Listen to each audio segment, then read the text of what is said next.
раз в Канаде такая выставка привезена, и мы постарались собрать работы самых известных мастеров и самых известных деятелей прикладного искусства.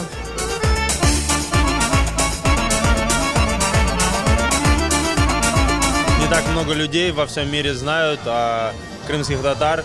И мне бы хотелось, конечно, чтобы больше и больше людей узнавало о нас, потому что у нас очень красивая культура, и у нас своя история, и об этом должны люди знать.